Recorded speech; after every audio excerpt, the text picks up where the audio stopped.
Stage 9 between Antofagasta and Iquique has in store the most spectacular finish in the South American Dakar, a 3-kilometre long downhill road towards the Pacific Ocean with an incline of 32%. But before that, the drivers have over 500 kilometres of dusty roads to deal with. A trip to the seaside doesn't come cheap. As usual, first ones in action are the motorbikes. Yesterday, Marc Comer made the most of Cyril Desprez's misfortunes to reclaim top spot in the overall standings, 1 minute and 26 seconds ahead of his KTM teammate. But a wounded Desprez is a dangerous one, and after a third of the stage, he's the fastest man around. The Frenchman is 37 seconds ahead of Joan Barreda-Bort and a minute and 12 seconds ahead of Comer. At the end of the first timed zone, Desprez is still well ahead, and Comer even trails 3 minutes and 30 seconds behind. And at that moment, the Frenchman is back in the overall lead in this Dakar.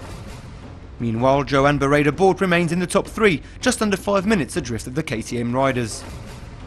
At that point, 120 kilometres are still to go before the infamous dive down towards Iquique. And the final section of the stage sees Desprez capitalise on his excellent driving, as the Frenchman increases his lead on Marc Comer as he finally reaches Iquique with yet another win under his belt. Desprez is now back in the lead in the overall standings, 2 minutes and 28 seconds ahead of his Spanish counterpart. So what a day for the Frenchman, a stage win, back on top in this Dakar. Yesterday's abysmal stage seems long forgotten.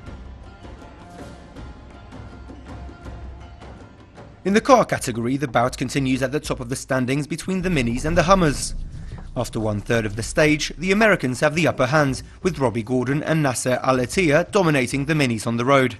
At that point, Gordon is ahead, with Al-Attiyah in second place. Behind them, 4 Minis lead the chase: Christoph Lovchik, Stefan Peterancel, Leal dos Santos and Nani Roma. Since the start of this 2012 Dakar, Nasser Al-Attiyah has been in trouble with his Hummer.